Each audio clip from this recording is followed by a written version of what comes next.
Hey there, new types. Coming off of the release of ST09 Destiny Ignition, we are sitting in a bit of a quiet period before GD04 is fully released.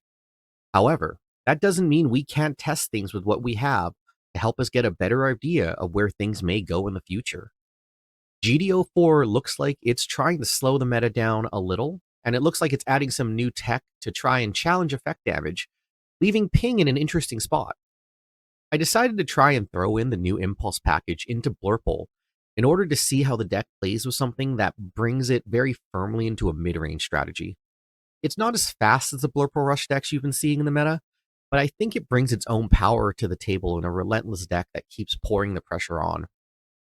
As always, if you do not want to sit through the gameplay, feel free to skip to the end of the video to see the deck list, and maybe you can listen to me yap a little bit too.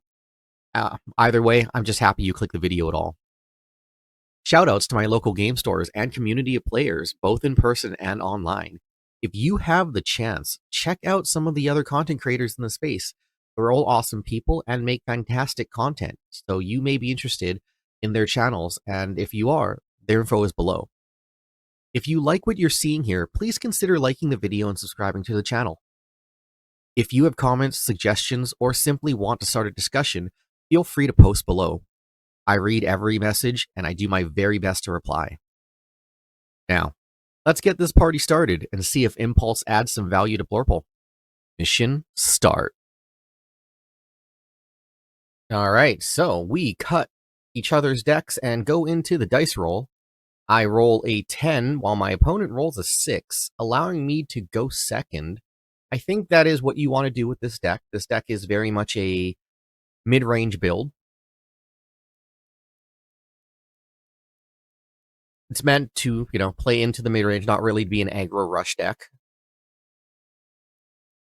I get a pair of Force Impulse, the base Impulse, RX-78, and a Mika, and I decide I'm not keeping that. I can do probably better with this deck. So I send it back, get myself a First Form, a Gusian, an RX-78, Mika, and Amuro. That's an excellent hand, and you love to see it. Anytime you get an Amuro, an RX-78, keep it. Generally, if you see a Mika and a Barbatos First Form, you keep it.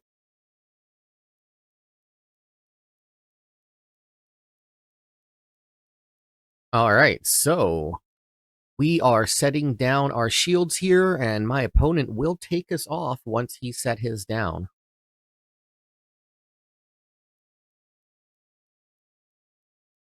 Opponent draws a card, plays a resource, and passes the turn. I draw a card, play a resource, and pass the turn as well. Riveting gameplay. Plays a second resource and passes the turn. I can now play my First Form, and I just do, because at this point, it's okay if he dies. If I get close combat, it is what it is. It was going to happen one way or the other.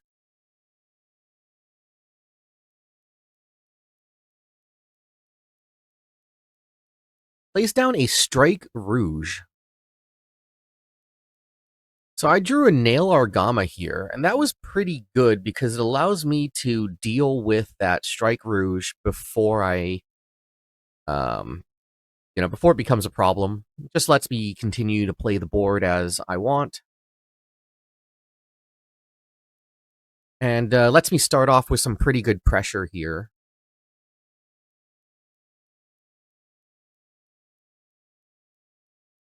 So I start off with the Nail Argama, resting his Strike Rouge.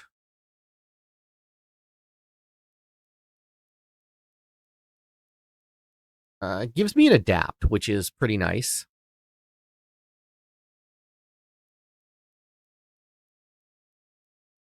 Play down my Gun Tank to ping it for 1. Use my EX resource.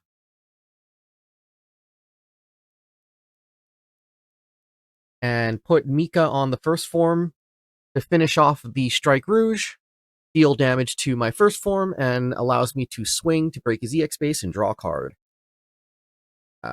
From here, I have the RX-78 and Amuro next turn, so we're looking very, very nice.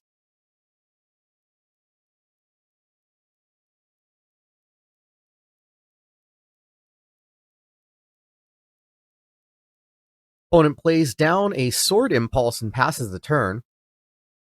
Pretty nice for me. Get to be very aggressive this turn. Draw into a Corsica base, but my Amuro RX-78 link is very much set in stone here.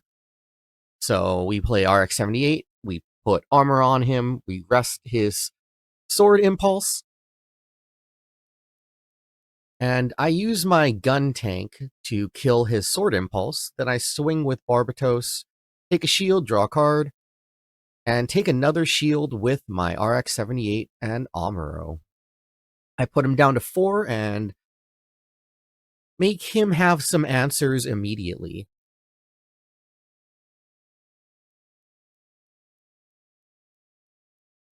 Now he plays the Force Impulse and Shin and takes out our grandpa, gets his Sword Impulse back and puts into his hand. Play down my Blast Impulse. Then I take a swing at his shield, draw myself a card, and get another Corsica base. I just play down an Adapt to a Naked board and pass my turn, keeping the pressure up here.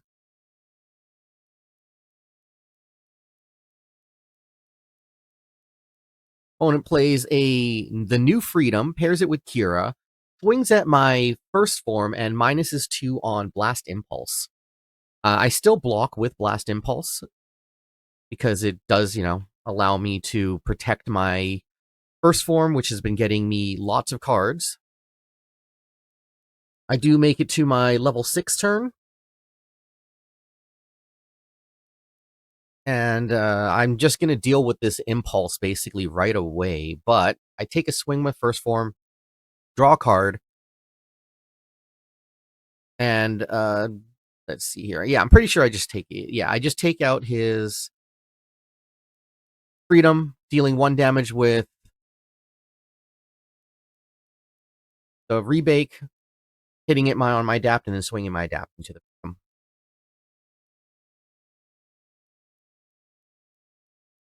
Once more, still protecting my first form. Also, I miscounted my, or rested my resources for anyone paying attention, but it doesn't really matter. I was only able to use 4, so. Opponent plays down the Justice, gets himself a Phantom token, and plays down his Sword Impulse again. I'd drawn an Impulse, and at this point, I don't really care about protecting my first form. He's gotten enough value, so I take a swing. It gets blocked, but I do get to draw a card. Once more, just keeping the pressure up and getting rid of his blockers.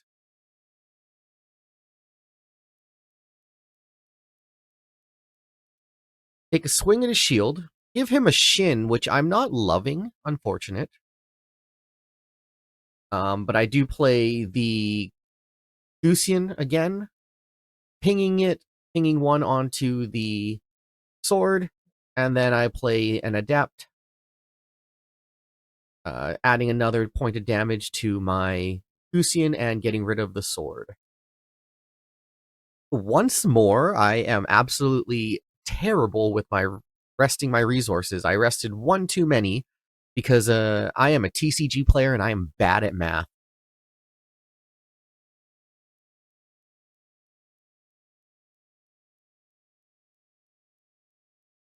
Opponent takes a swing with the Justice, and I block with my damaged Gusian.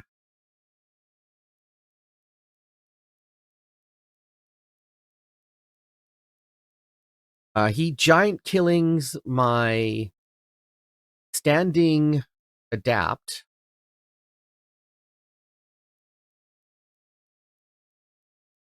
And plays another Justice, getting himself another Phantom.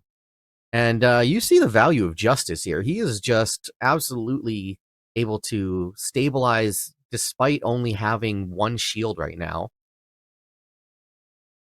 My board's looking a little more rough for wear, but I have a fat hand. And now I'm just kind of playing a War of Attrition with him. Sitting basically very pretty with 5 shields. So I play an Show of Resolve, draw 2, and start figuring out my options here with 5 resources up.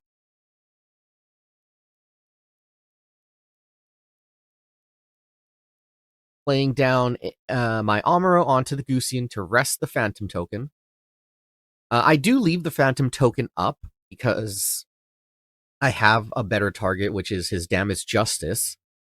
So I play the Anksha, deal 1 damage to the rest of Justice, and then I play the Adapt, dealing 1 damage to it and finishing off the Justice.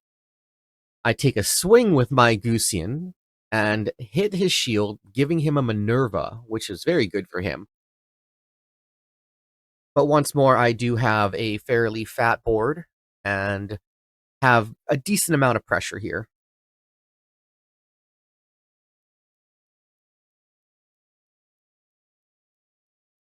So he sends both his Justice and his Phantom into my standing Gusian. This does mean that I am forced to either have a pilot or swing both of my units into his shield. So what he does here is he plays a Justice, gets a Phantom, and then pairs Kigali to the Justice, and then plays a Blast. So he has 3 blockers on the board now. And kind of stalling me out here a little bit. All these Justices, I believe he had 1 in the graveyard from earlier, so now he has used all his Justice. I play the Force Impulse, the Blast Impulse, and then the Impulse Gundam. And fill the board, basically just aiming to go wide here.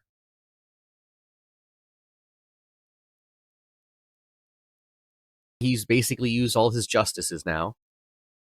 But he does play an Impulse, plays Shin, and goes for my shield. I make a little bit of a debate here whether or not I want to block with my Blast Impulse. And I do because I don't want him bringing back the sword to kill my Impulse. So he's forced to giant killing my Impulse, which is better for me in the long run.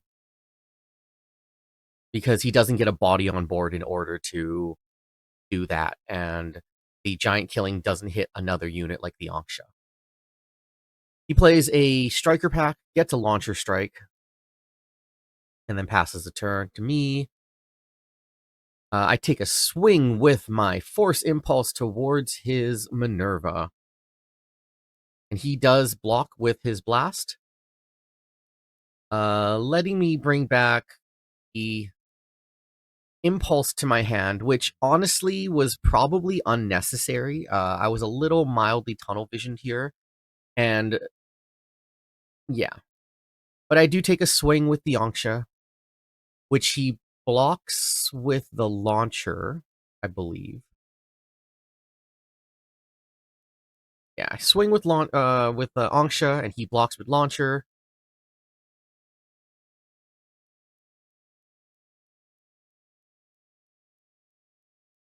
I actually decide that I'm going to go for the Launcher here with my Adapt, because my Adapt will survive. I'm just at the point where I can play a bit of a War of Attrition against him. So I'm just taking out as many of his resources as I possibly can here, because I have a decently sized hand, a lot of options, and my opponent is running very low on resources himself. So I go with another Force Impulse myself and spend 3 for a Blast. Mentioning my opponent's resources here, he has only the single card in hand here. Plays the Ale Strike and then passes the turn. So I take a swing with my Impulse. He blocks. I take a Blast back to my hand. Use an Angsha to kill his standing or rested justice, sorry. Take a swing with my blast impulse. He blocks with the ale.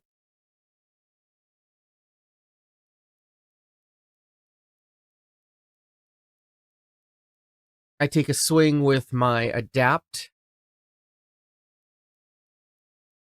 We just kind of discussed the proper order of operations here, even though he's pretty much locked.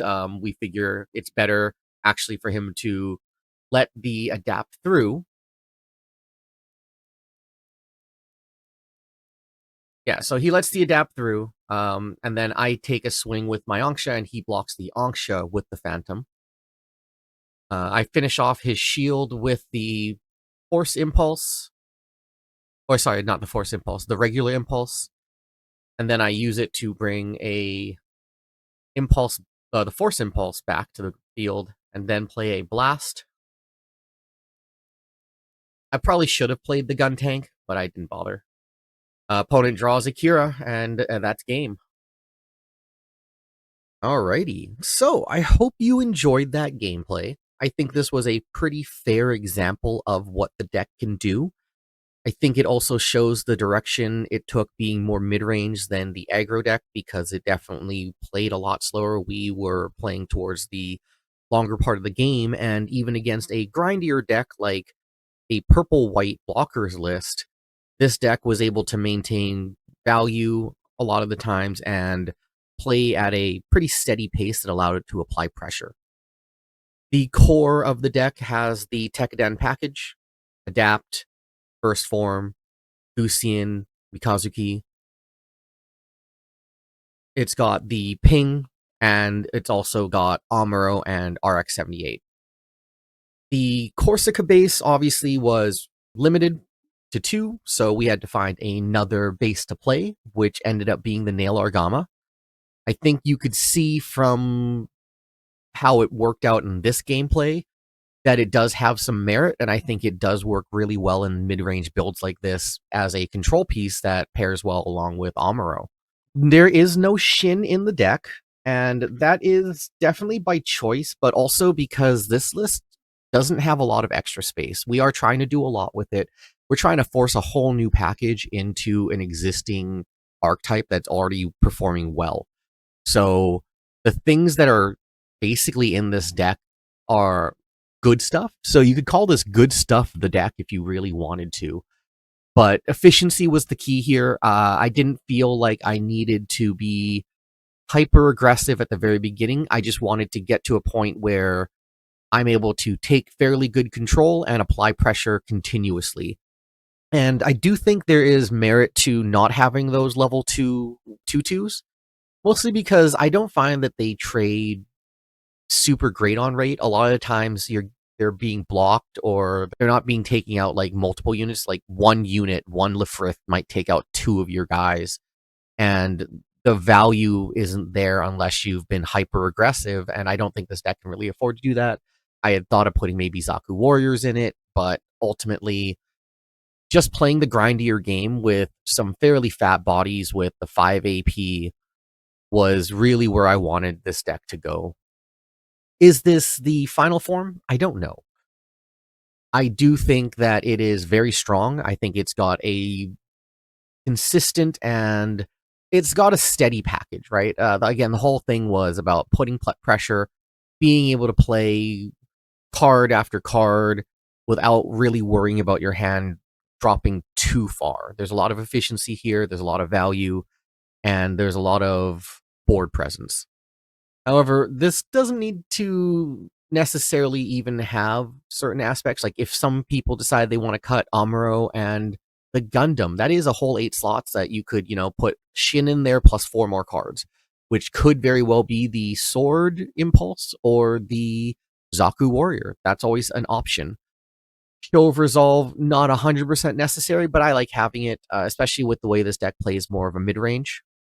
You could also consider dropping the Angsha and the Gun Tank, which is very possible going forward, because if Ping stops being as good, you may just have it there to enable your first form. and then you might be running more bodies, maybe the Pyokurin and the Roselle, right? Moving out of the lower cost units and into more high value units like 4/3s on good rate. But I think that's it for now. This is Blurple. It's the boogeyman. It's still Blurple, so maybe a lot of this gameplay was carried by Blurple being good. And obviously, I played First Form into RX-78, linking them both, and getting massive value out of my First Form very early on in this game. And if you allow First Form to go crazy, it's going to go crazy. But tune this for the way you want. I think this is at least a skeleton for you to work off of. If you want to go 2 blast, 2 sword, by all means do it. If you want to drop certain parts of the package, just understand what you're dropping and why and where the direction of the deck goes. If you're dropping ping, maybe you're going more aggro. If you're dropping the top end, maybe you're going for vanilla rather than ping. I don't know. But thanks for tuning in. I'll see you in the next one.